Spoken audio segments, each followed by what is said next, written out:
Morning students, plasma science academy की online classes में आप सभी विद्यार्थियों का स्वागत है। आज हम वापस कक्षा 12 की कृषि जीव विज्ञान विषय के अध्याय 13 परजीवियों का अध्ययन इस पर प्रकाश डालने जा रहे हैं। हम लोगों ने इस अध्याय में इससे पहले भी पिस्सू, जोंक इत्यादि परजीवियों पर अध्ययन किया था। आज हम इसके एक अलग परजीवी जिसके बारे में आपने नाम सुना होगा, जानते भी होंगे, एस्केरिस का अध्ययन करेंगे।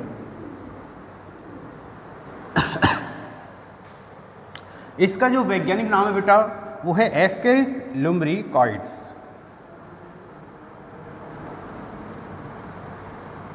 एस्केरिस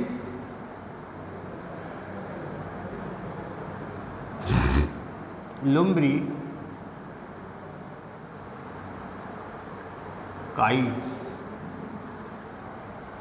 ध्यान दें, वैज्ञानिक नाम इंपॉर्टेंट होते हैं।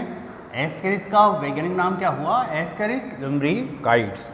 इसके वर्गीकरण की चर्चा करें बेटा तो ये एस्केरिस जिस संघ में आता है वो होता है निमेटोडा।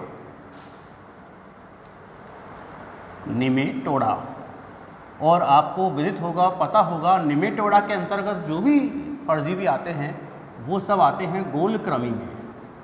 गोलक्रमी क्योंकि इनका जो शरीर होता है वो बेलनाकार होता है, इसीलिए इन जंतुओं को, इन प्राणियों को गोलक्रमी कहा जाता है। निमेटोडा संघ में आ रहा है एस्केरिस। गण की बात करें, गण किस गण में आएगा? ये आएगा एस्केराइडिया। एस्केराइडिया गण में। एस्केरिस किस गण में आएगा? एस्केराइडिया गण। परपोषी की बात करें साहब कि जो एस्केरिस है वो कौन कौन से परपोषियों में पाया जाता है, तो एस्केरिस के जो परपोषी हैं वो कौन कौन से होंगे? मनुष्य, सुअर, घोड़ा, भैंस। मनुष्य, सुअर, घोड़ा, भैंस, गिलहरी इत्यादि। गिलहरी इत्यादि ये सभी जो परपोषी हैं इनके शरीर में पाया जाता है एस्केरिस परजीवी के रूप में। अब एक छोटी सी अगर हम चर्चा करें कि क्या हमने एस्केरिस के बारे में कभी सुना है, कभी देखा है, तो आप कहोगे सर हमने तो ये नहीं सुना। लेकिन मैं आपको बताऊं कि आप लगभग सबने सुन रखा होगा इसके बारे में। जो छोटे बच्चे होते हैं 2 साल के, 3 साल के, कई बार जब वो मीठा खाते हैं रात को सुना होगा कि उन्हें चुन्ने खा रहे हैं, तो जो मलद्वार होता है, मलाशय होता है, उस मलाशय में छोटे छोटे सफ़ेद रंग के कीड़े जैसी रचना होती है जिन्हें चुन्ने और जिन्हें विज्ञान की भाषा में एस्केरिस कहा जाता है। तो ये एस्केरिस वो छोटे से परजीवी हैं। एस्केरिस का वैज्ञानिक नाम एस्केरिस लुम्ब्रिकॉइड्स। कौन से संघ में आएगा बेटा? ये निमेटोडा में आएगा, और निमेटोडा में आने वाले परजीवियों को क्या बोलते हैं? गोलक्रमी बोलते हैं। गण कौन सा होगा इसका? एस्केराइडिया। और परपोषी कौन कौन से परपोषी में ये अपना जीवन चक्र व्यतीत करते हैं? तो बेटा लाल, मनुष्य, सुअर, घोड़ा, भैंस, गिलहरी इत्यादि ऐसे परपोषी हैं जिनके शरीर में एस्केरिस अंतः परजीवी के रूप में पाया जाता है। मुख्य रूप से जो एस्केरिस होता है वो मनुष्य की आंत्र में अंतः परजीवी के रूप में पाया जाता है। यह एक लिंगी प्राणी है बेटा, ध्यान देना। कौन सा प्राणी है ये? एक लिंगी।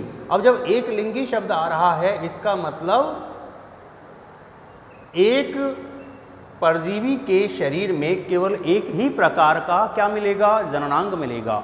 इसका मतलब नर एस्केरिस अलग होगा, मादा एस्केरिस अलग होगा। ये हो गया एक लिंगी का मतलब। एस्केरिस के शरीर पर क्यूटिकल का एक आवरण मिलता है। किसका आवरण मिलेगा? क्यूटिकल। क्यूटिकल का आवरण मिलता है। अब आप कहोगे सर इसकी आवश्यकता क्या है?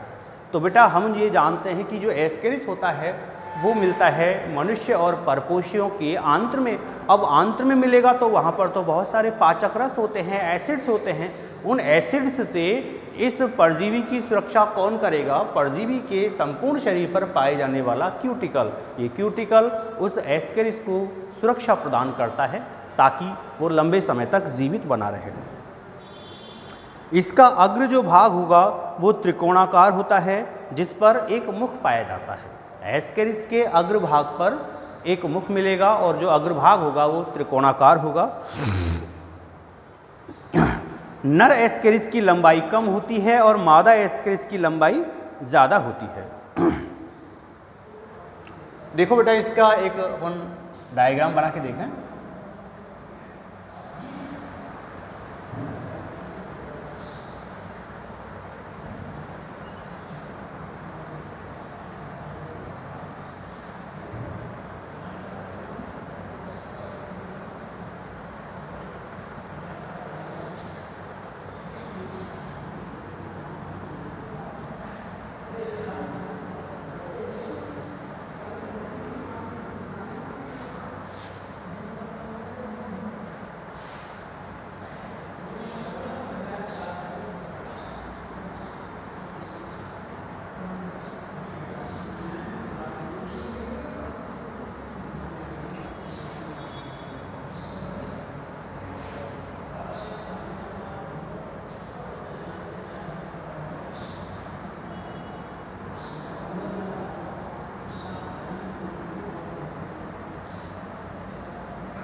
इसका एक रफली डायग्राम बनाया है, देखिएगा।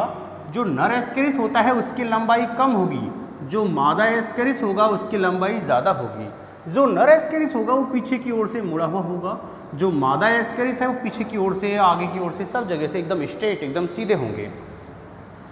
और एक अंतर और भी है, नर एस्केरिस में जो मलाशय होता है वो अंत में जिस छिद्र से खुलता है उस छिद्र को बोलते हैं अवस्कर छिद्र।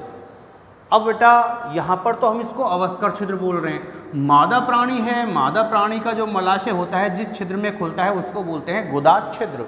दोनों में अलग अलग क्यों बोला? क्योंकि यहाँ पर इस नर एस्केरिस के अंदर जो छिद्र है, इस छिद्र के द्वारा मल भी बाहर निकल रहा है और जननिक पदार्थ भी बाहर निकल रहा है। इसीलिए ऐसे छिद्र जिसके द्वारा मल और जननिक पदार्थ बाहर निकलते हैं वो छिद्र कहलाता है अवस्कर छिद्र। जबकि मादा प्राणी के अंदर जनन छिद्र अलग है और इस गुदा छिद्र के द्वारा केवल और केवल क्या बाहर निकलेगा? मल बाहर निकलेगा। तो इसीलिए यहाँ पर इसको गुदा छिद्र नाम दिया गया है।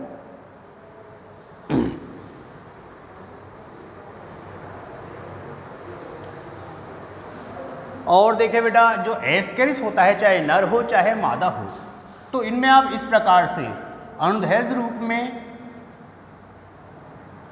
1, 2, 3 और 4 इस प्रकार की 4 अनुदैर्ध्य रेखाएं पूरी शरीर की लंबाई में आपको दिखाई देंगी। चाहे नर एस्केरिस हो या मादा एस्केरिस हो, दोनों के शरीर की संपूर्ण लंबाई में आपको 4 अनुदैर्ध्य रेखाएं दिखाई देंगी। अब अगली बात करें बेटा कि एस्केरिस श्वसन किस प्रकार का करता होगा। चूँकि ये हमेशा आंत्र में पाया जाता है तो वहाँ पर ऑक्सीजन की कमी होती है, इसीलिए एस्केरिस चाहे नर हो या मादा हो वो वायवीय श्वसन नहीं करेगा, वो अवायवीय श्वसन करेगा। अर्थात बिना ऑक्सीजन की उपस्थिति में ये श्वसन की क्रिया करता है। अगली चर्चा करें कि जो एस्केरिस है उनमें छिद्र कौन कौन से मिल रहे हैं। तो बेटा देखता जा गौर से, कुछ विशेष प्रकार के छिद्र मिलेंगे। पहले छिद्र की बात करें, जो अगला सिरा होता है, इस अगले सिरे पर इस प्रकार से 3 होंठ होते हैं और इन 3 होठों से घिरा हुआ क्या मिलता है? मुख मिलता है, मुख छिद्र मिलता है। दोनों प्रकार के एस्केरिसों में अग्र सिरे पर 3 होठों से घिरा हुआ एक छोटा सा मुख मिलेगा। अगली बात करें, मध्य अधर सतह पर उत्सर्जी छिद्र। देखिए मध्य अधर सतह पर क्या मिल रहा है? उत्सर्जी छिद्र या बाह्य छिद्र मिल रहा है, जिसकी सहायता से ये उत्सर्जी पदार्थों को त्यागते हैं। मादा में शरीर की अधर रेखा पर, केवल और केवल मादा की बात कर रहे हैं, मादा प्राणी के अंदर शरीर की अधर रेखा पर क्या मिलेगा? जनन छिद्र मिलेगा, और इस छिद्र के द्वारा ही जो नर एस्केरिस है वो अपने जननिक पदार्थों को मादा प्राणी के शरीर में प्रविष्ट कराएगा। नर की बात करें तो नर के शरीर में पीछे की ओर एक छिद्र मिलेगा, अवस्कर छिद्र होगा। इस अवस्कर छिद्र पर दो इस प्रकार से शूक जैसी रचनाएं होंगी जिन्हें कहा जाएगा पीनियल शूक। ये पीनियल शूक क्या काम आएंगे? जब जनन करना हो, मैथुन की क्रिया करना हो, उस समय नर प्राणी के ये अवस्कर छिद्र किस पर जाकर टिकेगा? मादा प्राणी के जनन छिद्र पर। और इसके अवस्कर छिद्र में से निकलने वाले ये पीनियल शूक मादा प्राणी के जनन छिद्र के अंदर घुस करके उस जनन छिद्र को खोले रखने का कार्य करते हैं, बंद नहीं होने देते। और इसी समय नर अपने जननिक पदार्थों को मादा एस्केरिस के शरीर में प्रवाहित करा देता है। तो इस प्रकार से मैथुन की क्रिया में सहायता करते हैं पीनियल शूक।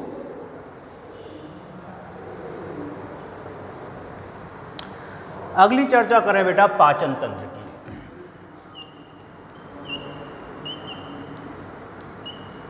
कि जो एस्केरिस होता है उसमें पाचन तंत्र में कौन कौन से पार्ट पाए जाते हैं? तो एस्केरिस के पाचन तंत्र में मिलेगा आपको मुख, और क्या मिलेगा बेटा? ग्रसनी। मुख मिलेगा, ग्रसनी मिलेगी, आंत्र,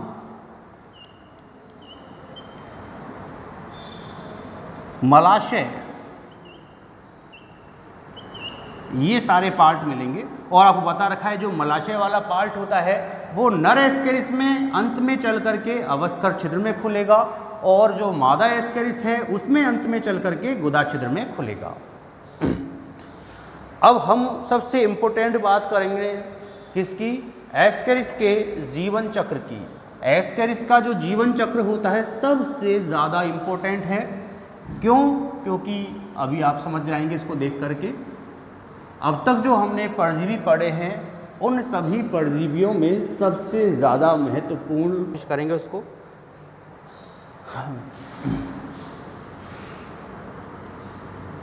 मनुष्य की छोटी आंत में,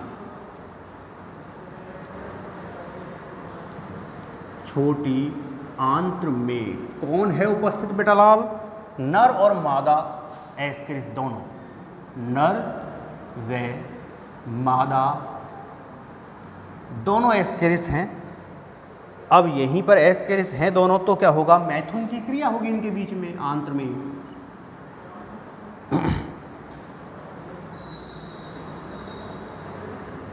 मैथुन की क्रिया।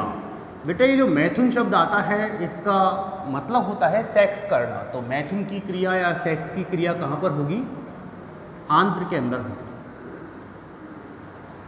उससे क्या बनेंगे? कठोर आवरण युक्त अंडे बनेंगे। कठोर आवरण युक्त अंडे बनेंगे। और अब ये अंडे मनुष्य के मल के साथ साथ शरीर से बाहर निकल जाएंगे।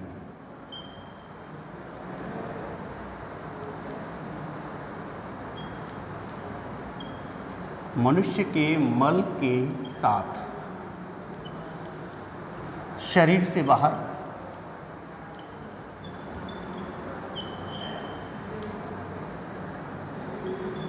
बाहर निकल गए मेरे भाई। यहाँ पर अब कंपलसरी है इसको कुछ चीज़ें, क्या क्या? एक तो अनुकूल तापमान, अनुकूल ताप चाहिए, और क्या चाहिए? नमी चाहिए, नमी मिल गई। और क्या चाहिए मेरे भाई? ऑक्सीजन की उपस्थिति, पर्याप्त ऑक्सीजन चाहिए। अगर ये तीनों चीज़ें मिल रही हैं तो अब क्या होगा? प्रथम लार्वा का निर्मोचन होगा। इन अंडों से क्या बनेगा? प्रथम लार्वा का निर्मोचन।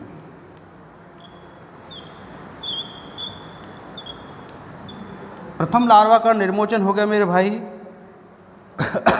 फिर इसके बाद लार्वा की दूसरी अवस्था बनेगी। तो लार्वा की दूसरी अवस्था का नाम बताते हैं अभी। लार्वा की दूसरी अवस्था, इंपॉर्टेंट नाम है। क्या नाम है? देखो, भ्रूण युक्त अंडा। भ्रूण युक्त अंडा इंपॉर्टेंट नाम है, एग्जाम में पूछने लायक। और ये जो अवस्था है इसी को बोलते हैं संक्रमण अवस्था। संक्रमण अवस्था।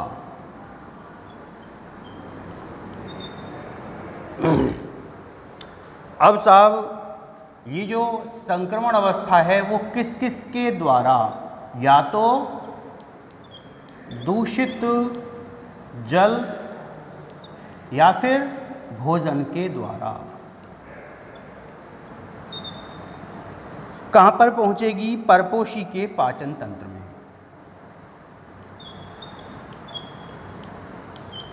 परपोषी के पाचन तंत्र में। परपोषी के पाचन तंत्र में जब पहुंच जाएगा, आमाशय में पहुंच जाएगा, तो फिर क्या होगा? अंडे का जो आवरण है वो घुल जाएगा। अंडे का आवरण घुल जाएगा।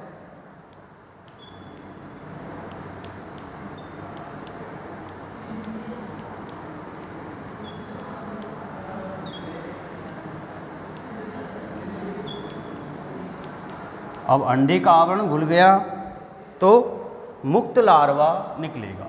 लार्वा मुक्त हो जाएगा इसमें से। मुक्त लार्वा हो गया। मुक्त लार्वा हो गया तो अब क्या होगा? ये लार्वा यकृत निवाहिका तंत्र,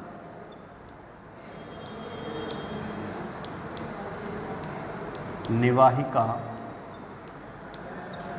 तंत्र से होते हुए अब कहाँ जाएगा मेरे भाई? यकृत निवाहिका तंत्र से होते हुए कहाँ पहुँचेगा? यकृत में पहुँचेगा। यकृत से फिर कहाँ पहुँचेगा? हृदय में पहुँचेगा।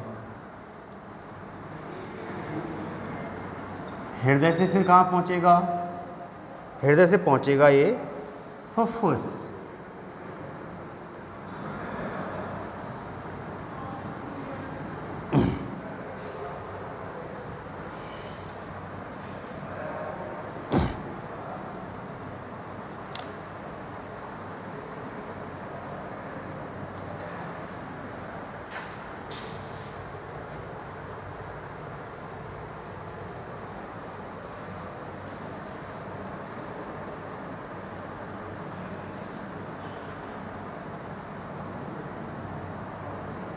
इसको बोलते हैं प्रथम प्रवास।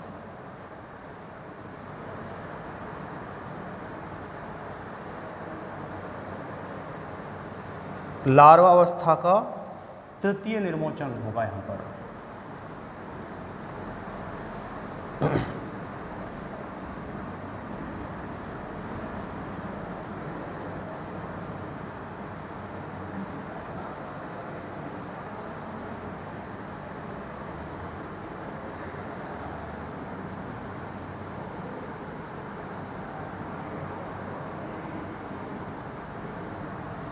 इसके बाद भाई और क्या होगा? अब साहब फुफ्फुस से ये जाएगा आहार नाल।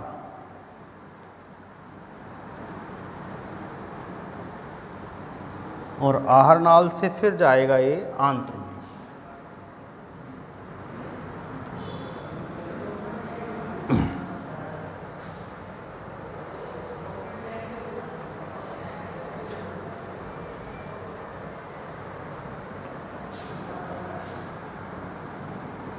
इसको बोलेंगे द्वितीय प्रवास।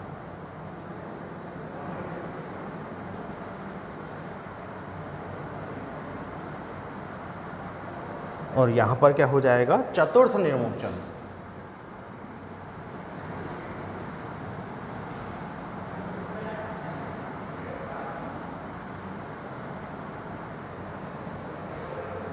वयस्क में बदल जाएगा।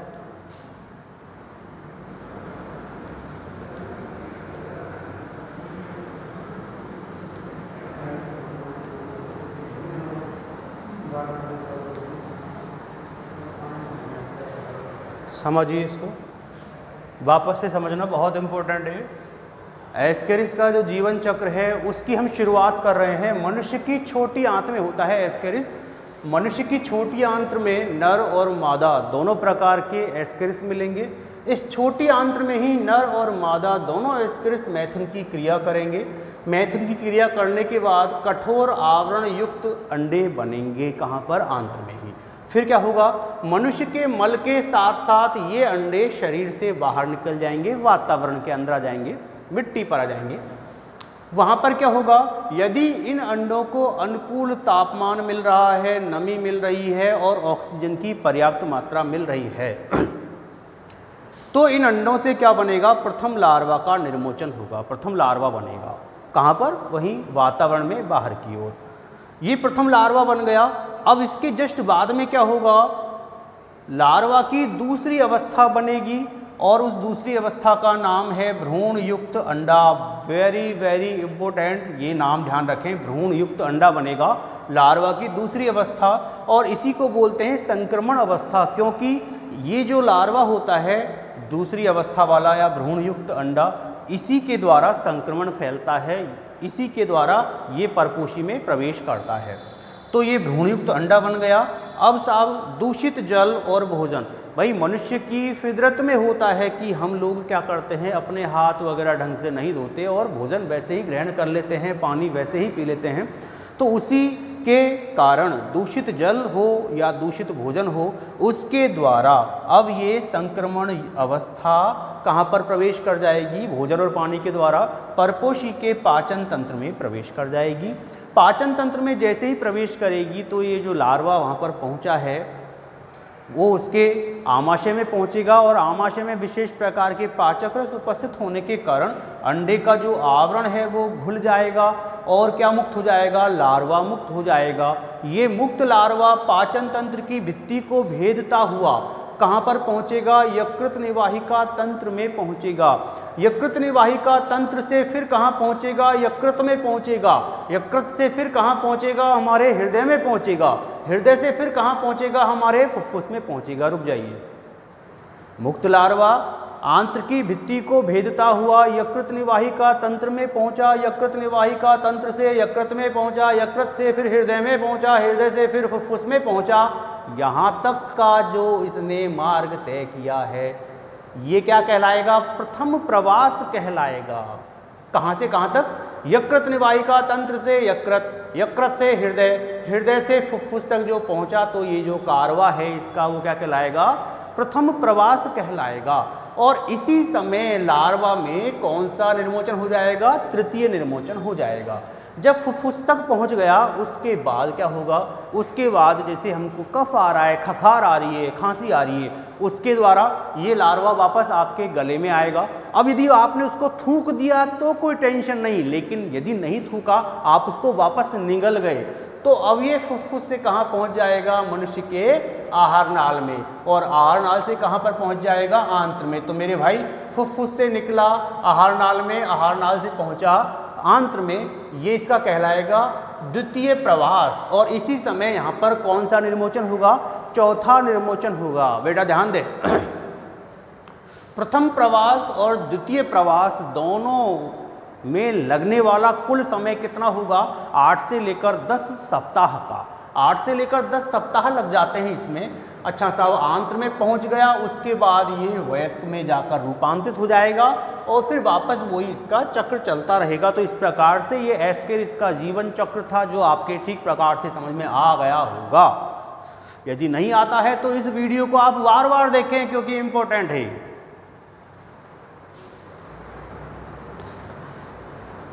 पूरा जो इसका जीवन चक्र होता है लगभग 10 से लेकर 12 महीने का होता है इसका जीवन चक्र। अब बात करें भैया हम इस एस्केरिस के आर्थिक महत्व की, तो बेटा इस एस्केरिस से हमको कोई लाभ तो होने वाला नहीं है, होंगी तो हानियाँ ही हानियाँ होंगी। कौन कौन सी? यह प्राणी मुख्य रूप से मनुष्य की आंत्र का अंतः परजीवी होता है, अतः मनुष्य में एक विशेष प्रकार की बीमारी कर देगा। कौन सी? एस्केरियोसिस।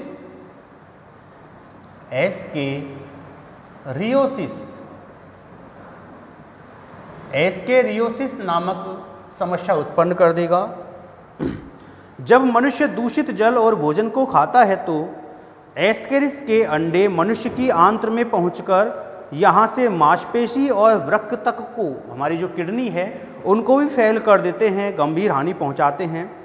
और जब एस्केरिस का अत्यधिक संक्रमण हो जाता है तो मनुष्य को बुखार आता है, उसके अंदर ब्लड की कमी हो जाती है, रोगग्रस्त बच्चों का जो पेट होता है वो फूल जाता है तथा शारीरिक विकास रुक जाता है। आंत्र में इन एस्केरिस की संख्या अत्यधिक हो जाने पर ये आपस में उलझकर एक जाल जैसी रचना बना लेते हैं, तो फिर उसको तो शल्य चिकित्सा के द्वारा अर्थात ऑपरेशन के द्वारा ही उसका निवारण किया जा सकता है। तो बेटा ये एस्केरिस का संपूर्ण जीवन चक्र, उसका आर्थिक महत्व हो गया और इसी के साथ हमारा ये 13वां अध्याय भी समाप्त हो गया है। धन्यवाद।